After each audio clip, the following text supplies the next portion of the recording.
మా ప్రతినిధి దివాకర్ ప్రస్తుతం మనకి లైవ్ లో జాయిన్ అవుతున్నారు. దివాకర్, నిజామాబాద్ లో పరిస్థితి ఏంటి? అటు గృహ వినియోగదారులు ఏమంటున్నారు, ఈ ఆటో వాళ్ళు ఏమంటున్నారు, ఏజెన్సీస్ ఏం చెప్తున్నాయి? ఎస్, నిజామాబాద్లో ఏ గ్యాస్ ఏజెన్సీ వద్ద చూసినా ఇలాంటి మనకు భారీ క్యూలు కనిపిస్తున్నాయి. డొమెస్టిక్ గ్యాస్ సిలిండర్ల కోసం జనాలు బారులు తీరుతున్నారు. ఉదయం 6 గంటల నుంచే ఏజెన్సీల వద్ద క్యూ కడుతున్నారు. ఇప్పటికే చాలా పెద్ద ఎత్తున ఏజెన్సీలకు చేరుకుంటున్నారు. అయితే ఒకవైపు డీలర్లు మాత్రం ఎలాంటి కొరత లేదు, ఆందోళన చెందవద్దని చెప్తున్నారు. కానీ క్షేత్రస్థాయిలో మాత్రం పరిస్థితి భిన్నంగా కనిపిస్తుంది. ఒక్క గ్యాస్ సిలిండరు డెలివరీ కావడానికి దాదాపు 20 రోజులకు పైగా పడుతుందని చెప్పి ఇక్కడ వినియోగదారులు ఆగ్రహం వ్యక్తం చేస్తున్నారు. గతంలో ఎంబటే వచ్చేటువంటి ఈ గ్యాస్ సిలిండర్ ఇప్పుడు 20 రోజుల పాటు అవుతుందని చెప్తున్నారు. ఏ డీలర్లు మాత్రం అంటే ఎక్కువగా మొత్తం ఒకటేసారి ఈ బుకింగ్లు పెరిగిపోవడం వల్ల ఈ పరిస్థితి ఏర్పడుతుందని చెప్తున్నారు.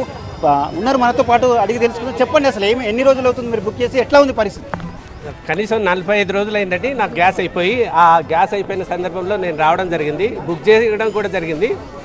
ఆ యుద్ధ మేఘాలు, యుద్ధానికి సంబంధించినటువంటి ఆ ప్రభావం ఇక్కడ గృహ అవసరాలకు ఏవైతే ఉన్నాయో సిలిండర్ల పైన పడుతుంది. ఇక్కడ మామూలుగా అందరూ పనిని వదులుకొని ఇక్కడికి రావడం జరిగింది.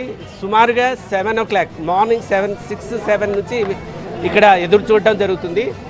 అయినా ఏజెన్సీకి సంబంధించిన వాళ్ళు ముందుగా రావటం, దానికి సంబంధించినటువంటి చర్యలు తీసుకోవడం అనేటటువంటి ఇప్పటివరకు కూడా జరగదు. గతంలో ఎట్లా ఉంటుండే, ఎన్ని రోజులు టైం పడుతుండే, ఇప్పుడు ఎన్ని రోజులు? గతంలో బుకింగ్ కొరకు ఒక నంబర్ ఉండేది.